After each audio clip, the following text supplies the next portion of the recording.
Hello, hello! Welcome back to Brenda's Books. I'm so happy to be back with you again, reading Queen Andraya. Since it's been a while, I will just remind you what happened in the previous chapter. Andraya and Besnik want to have Steffan accept the position of Foreign Affairs Advisor, but since Steffan is kind of brooding over Andraya, he declines. So, this is chapter 16. Here we go. Chapter 16. But this poem. Steffan sighed and leaned back in his chair. I cannot accept it. Besnik turned a sharp head in his direction. Why ever not? Andraya raised her eyebrows to confirm the question. Steffan finally locked his eyes with hers. You know why, he said softly. Do I? Steffan nodded. His expression grew both chagrined and sullen. Please tell us, Your Highness, Besnik encouraged. But Steffan just continued to stare at Andraya with the same brooding look, as he interlocked his hands resting on the desk. Ah, she did know what this was about. Mr. Besnik, would you please allow me to speak privately with the prince? Steffan's eyes bulged. Certainly, Your Majesty, Besnik said as he stood from his chair. I have no doubt that you will convince him to do the right thing. He grinned as he elbowed Steffan in the ribs. The prince spoke to Besnik in urgent Deldrian. Besnik responded with something that sounded like surprise as he moved to exit the office. Steffan stood in haste and followed him to the door, his Deldrian getting more and more rapid. Andraya walked to the window and allowed the two men to finish conversing. She adjusted her navy blue sleeves so they were exactly even, and gazed outside at the cobblestoned paths weaving in and out of flower beds. Finally, it was silent in the room. Andraya turned to see a handsome, bright-eyed, miserable-looking prince. He buttoned up his sky-blue lapel. Your Majesty, please. I cannot take the position. You are aware of the reason.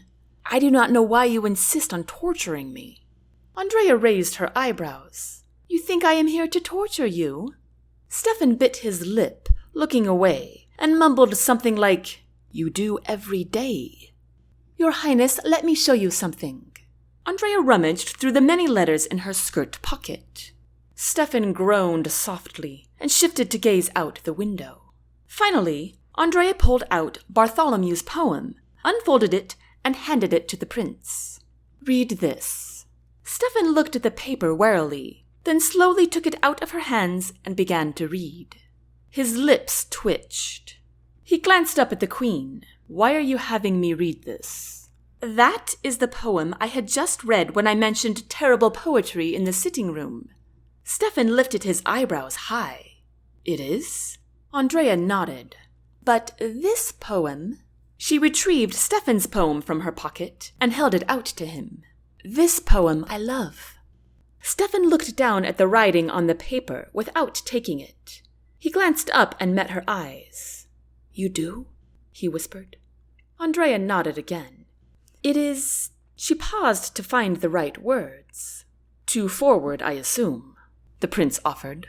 Well, yes, it is, but... She glanced down at the paper as she folded it back up. It is perfect. Silence encompassed the room. It was not the awkward silence Andraya was used to, but a silence full of anticipation and strange excitement. Andraya could not muster enough courage to glance up at the prince just yet.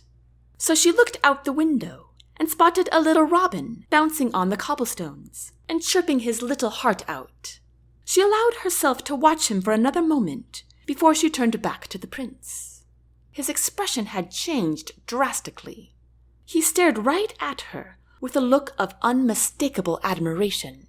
It was so transparent, Andraya's cheeks warmed. I appreciate you telling me this, he said in his deep voice.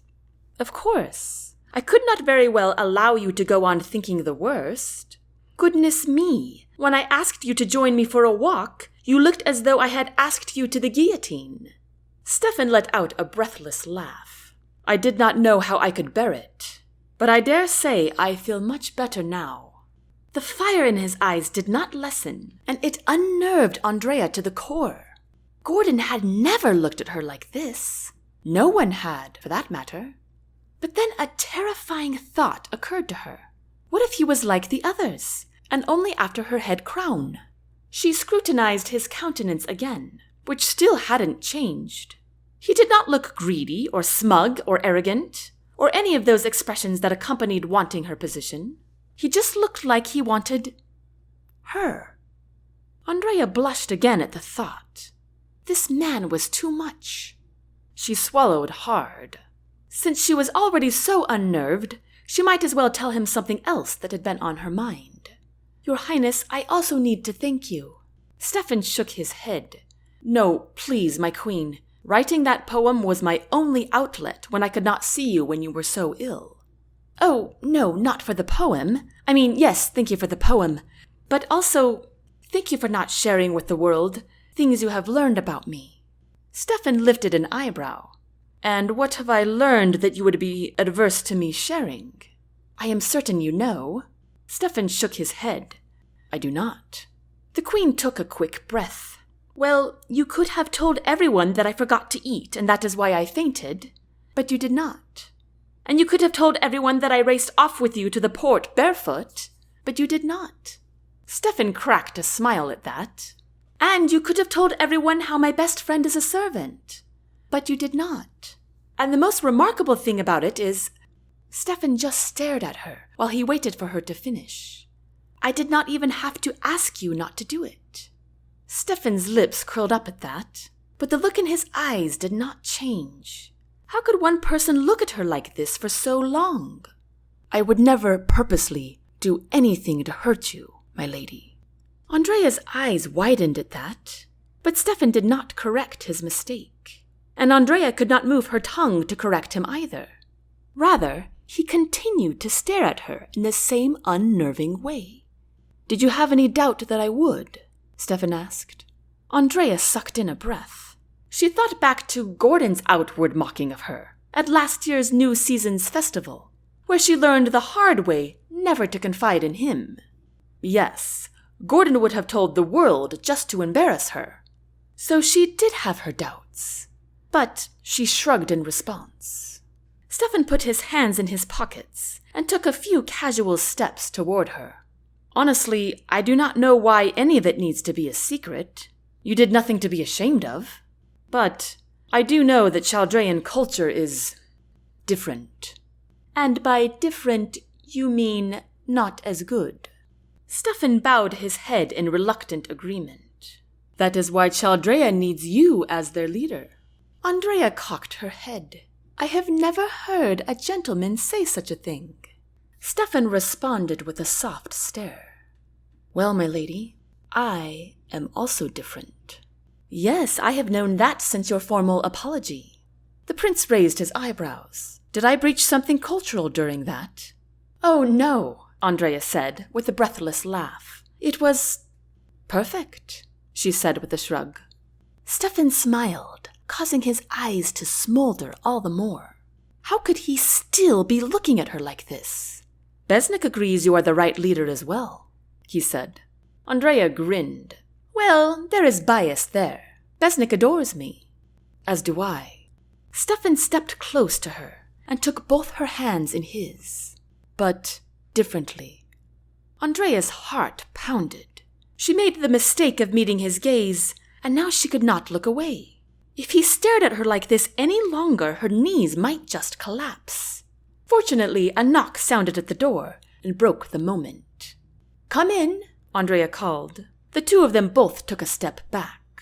Benjamin peeked his head through the door. Your Majesty, Mr. Besnik would like to know if he can come in.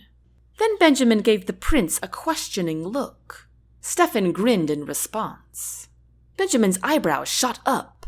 Andraya glanced back and forth between them. Are you two friends, Your Highness? Yes, of course. Steffan's smile broadened. While you were ill, Benjamin became a great confidant. Andraya took a step back. She was not the only one who had a servant as a friend. How refreshing. How strange. Benjamin paled. He straightened his posture and placed his hands behind his back, trying to appear stoic. "There is no need to look so terrified, Benjamin. I trust the both of you," said the Queen. Benjamin's eyes widened. "Truly. Now send my royal advisor in, please." Benjamin bowed. "Yes, Your Majesty." He stepped outside the office, and a moment later Besnik stepped in. The older gentleman took in the countenances before him. Andraya had no idea what her face looked like, and she did not dare look at the prince again. But whatever it was, it pleased Besnik tremendously. He clapped his hands once. "Wonderful! Does this mean you have accepted the position, Your Highness?" Steffan glanced sideways at Andraya. "As long as the Queen is all right with seeing a lot more of me." "Of course," she replied, willing herself not to blush. "Wonderful!" Besnik cried again. "Shall I leave you two alone now?" "Yes," Steffan said. At the same time, Andraya said, "No." Steffan shot her a look of surprise. Andraya wanted to explain that it was only because the prince made her so nervous, but she was too nervous to say that. She did, however, allow herself to sneak a glance at him. He gazed at her with a thoughtful expression, then cleared his throat. "How about you stay, Mr. Besnik, and the three of us can talk about the Queen's new drawings?" Andraya laughed at that. "Your Highness, I already told you, I do not draw or paint." "Ah, but you do. Is that not your hand on the wall?" Steffan motioned to a large parchment that Benjamin had pinned up for her. "That is only a map of potential housing plans for commoners." "Yes, and it is a very intriguing idea." Steffan walked to the wall to study the map further. "Instead of rows of houses, you have them in a square, surrounding what looks like a courtyard. Am I right?" "Yes," Andraya confirmed. "Right now the commoners have very little space outside to enjoy, without being on the streets or traveling a great distance. This way the children can have somewhere to run and climb trees. Every child deserves to climb a tree, do they not?" Steffan turned to beam at her. "Of course they do." Besnik walked over to the map as well, his plump self barely reaching the height of the prince's shoulders. "This is unique. I have not seen this in your royal office before, my queen." "I had it put up after the king died," she explained. She did not mention that it was to spite the king, since he had never agreed to even look at her ideas at all.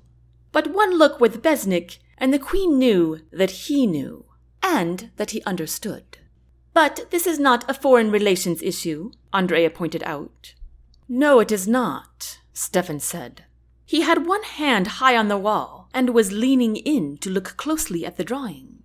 "But my queen," he dropped his arm and shifted to face her. "I am interested in anything you do or say or think." Andraya smiled shyly, and Besnik cleared his throat. "I think, Your Majesty, one thing the prince has not learned is the art of subtlety." Steffan flushed a little, but he shrugged and said, "That ship has sailed, Besnik. She already read my poem." "You gave her that?" Besnik cried. Steffan nodded as he gazed at the queen, reverting back to his smoldering stare. Her heart hammered again. Besnik pointed a hard finger into Steffan's chest, over and over, as he spoke in stern Deldrian.